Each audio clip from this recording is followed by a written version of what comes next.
Welcome to PQ or Professional Quotient. These are conversations that build equity. I'm your host, Jason Winningham, and today we have a very special guest, Jacob Mutchler. Welcome, Jacob. Would you like to introduce yourself to us? Hi, Jason. Thanks for having me on the Professional Quotient. My name is Jacob Mutchler, and I'm a teacher. I work at high school teaching specifically calculus and pre-calculus. Ooh, that's the conversation everybody really loves in high school, isn't it? Mhm. I wish. How do you get kids excited about calculus and pre-cal? It's a slow excitement. You have to build it for them. A lot of students really see calculus kind of as a tool towards an end. They want to get into a college, or they want to get into an Ivy League college. And a lot of times the gatekeeper class is calculus. So that's a good incentive, kind of a good leverage to build excitement for something, as it can get you from point A to point B. In your experience with calculus, is that a subject that some people are just born to get and understand and some aren't, or is it something that most people can learn?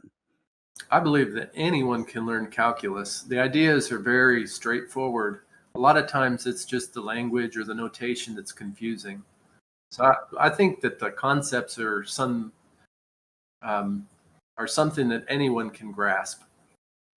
It's kind of like learning the steps in a video game or Yes, learning to okay. play the guitar, learning to play the piano. Definitely, some people have an aptitude that's just a natural gift.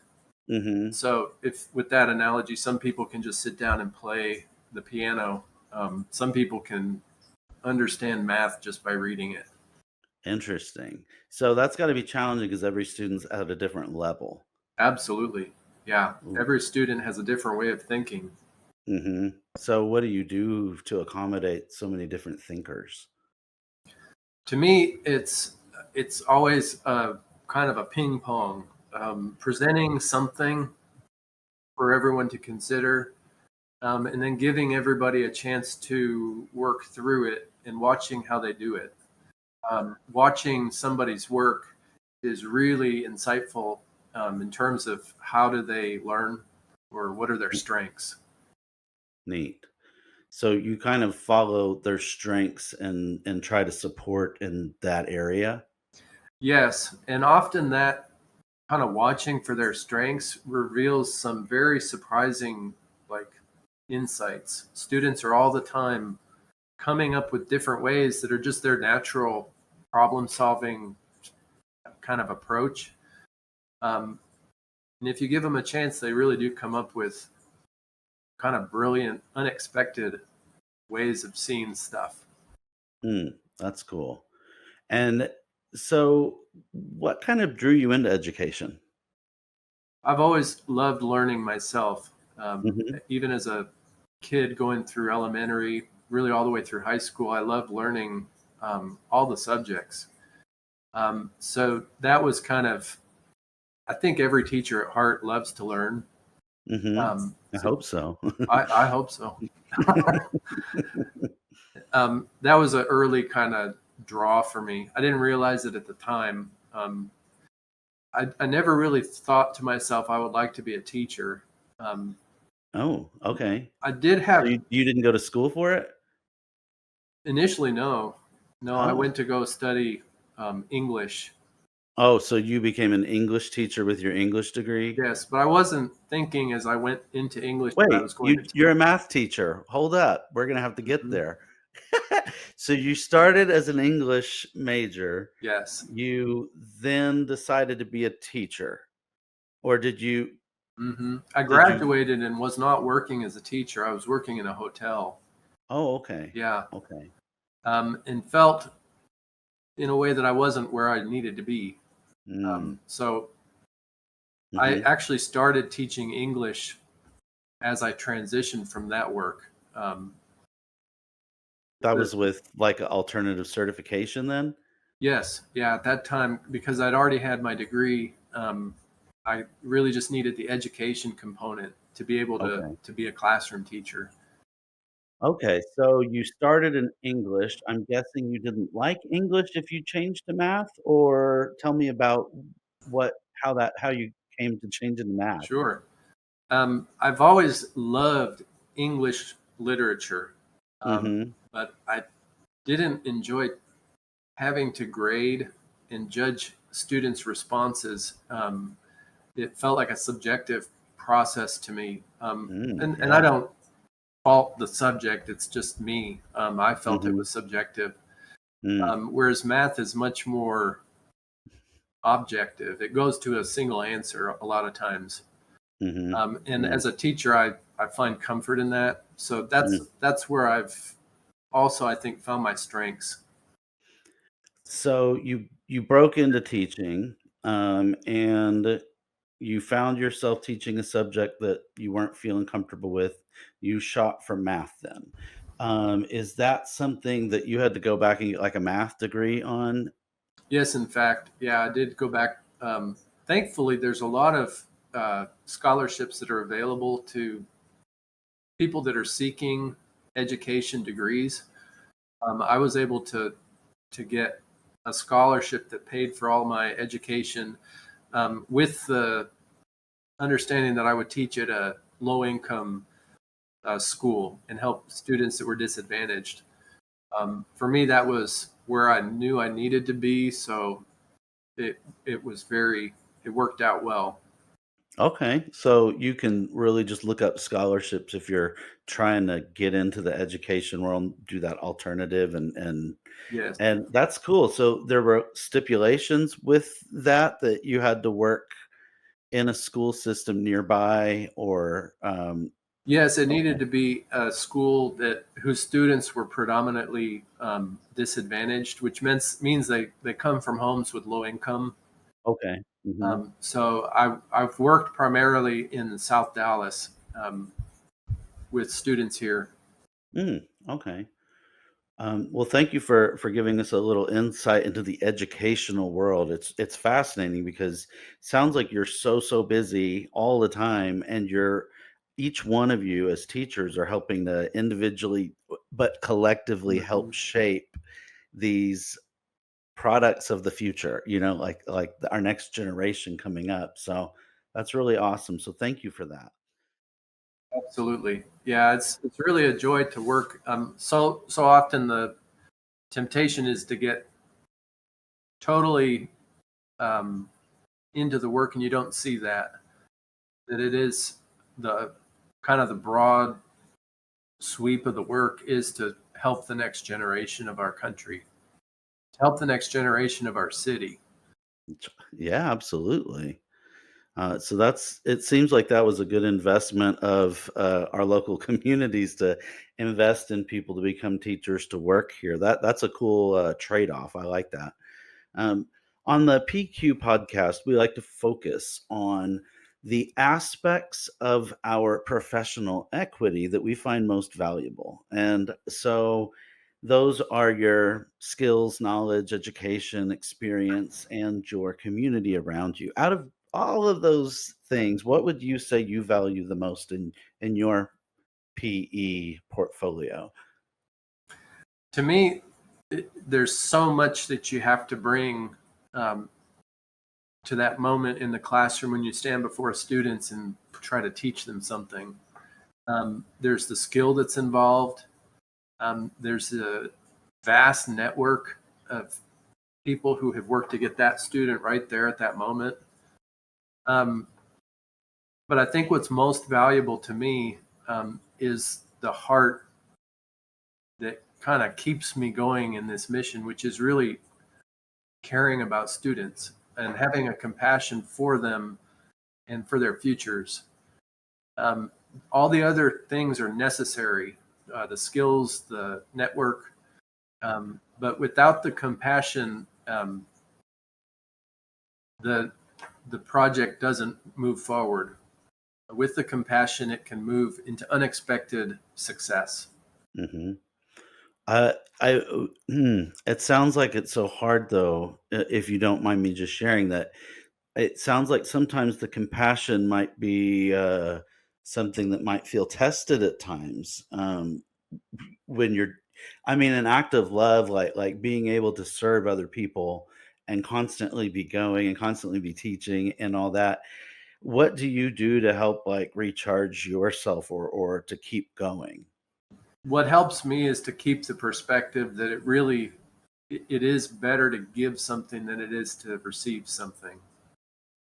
Um, because it can seem overwhelming and it can seem taxing, uh, to where you feel like you're giving all the time without a whole lot of results. Um, but if I keep that perspective that that's actually the good thing is to just keep giving, then it doesn't empty the cup. It just kind of allows me to reset and keep going. Okay. Okay. Fair enough. Fair enough. Are there activities you do that help you keep your PQ sharp? Oh, absolutely. I keep sharp every year by creating new activities.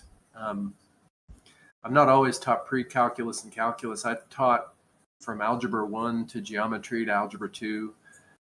So I've had to, in a way, retool my understanding of all those courses every year that I present them to students.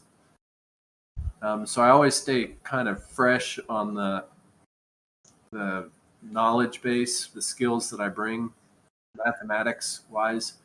Um, and it's been my kind of pleasure, my privilege to work with the AP program, um, helping kids do their best and really kind of take advantage of what's available in terms of college credit while they're in high school.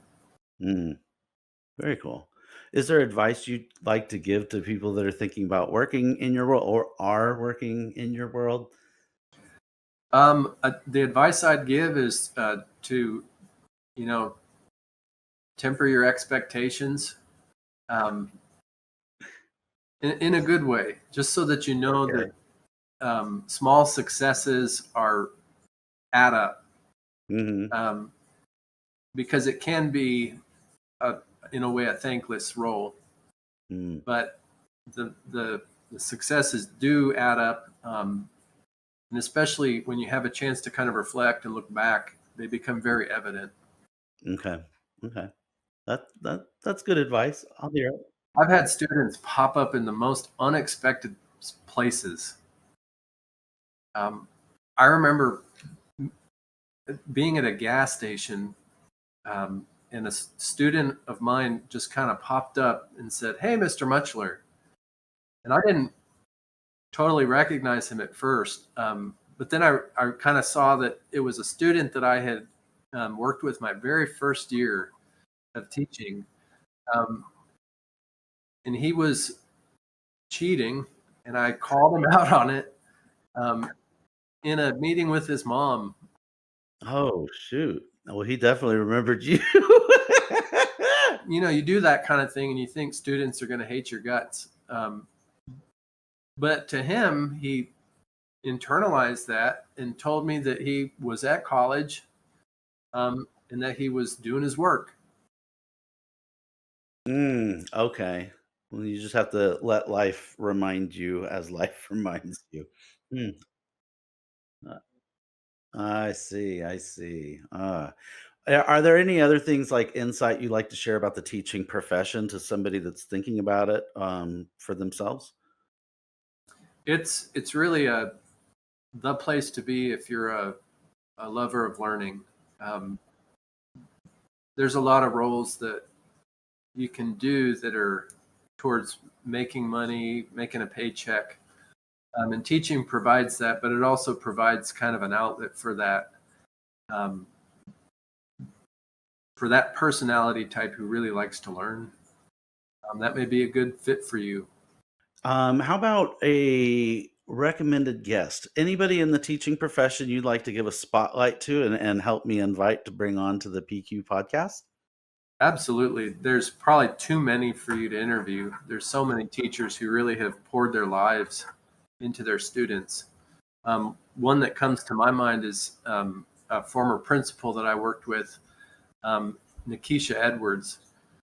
Um, my recollection of Miss Edwards is that she was just the easiest, most pragmatic, but also most compassionate educator I've worked with. She was all about helping the students and standing up to whoever got in her way of helping them succeed and progress. Um, I've heard about her recently in the news that she, in another district, was working with a group of students who hadn't fulfilled their state requirements. And evidently, it was up to her whether they could walk the stage or not. And she delayed graduation so that they would actually do the work to demonstrate learning. That type of uh, commitment to students that is unpopular, I really respect that because she had their good in mind. So I think Nikisha Edwards would be an excellent educator for you to interview. Oh, I look forward to hearing from her for sure. That'll be great. Awesome. And I love to also just hear if you had any other influences that really kind of drew you into education overall, because it seems like it's something that you really have to have a calling for, if I'm not misunderstanding how have heard conversations from a lot of teachers, because it's not like you get into the teaching profession and make a lot of money and then retire early. So it's not really like the quote unquote American dream type role. So I'd just love to know what else kind of drew you into really wanting to do that. I've always had a heart for the underdog, and watching my neighborhood where I grew up kind of change um, to be a place where there are a lot of students who are disadvantaged. It just it's it has spoken to my heart and continues to speak to my heart, that this is where I'm meant to help. Um, and it's a voice I've never been able to shake. I've tried now and then to make kind of a venture into another career, but each time I just get called back to this work. Um, and I'm real grateful that that voice keeps kind of shepherding me back. Um, at moments when, like I say, there's highs and lows in the field, and at moments when it's low, it's really comforting to have that voice say, "No, this is what you were meant to do. Just keep going." A lot of teachers seem to be families of teachers. Is that the same for you? In fact, yes, my father was a teacher. In fact, I was in his Algebra 1 class as a student. Yeah. Yeah, I still remember that he taught us the quadratic formula to the tune of the Addams Family. So I've used that with my students. That's powerful. Thank you for sharing that, and it's a good image to have in mind as well. So, absolute, thank you. So, to our listeners today, if you've enjoyed this conversation, please remember to like, share, subscribe, and leave a positive review. And also check out our sponsor, Market Scale. And remember that unlike your IQ or your EQ, you can easily raise your PQ every single day. Just keep learning, building, and connecting. Until next time.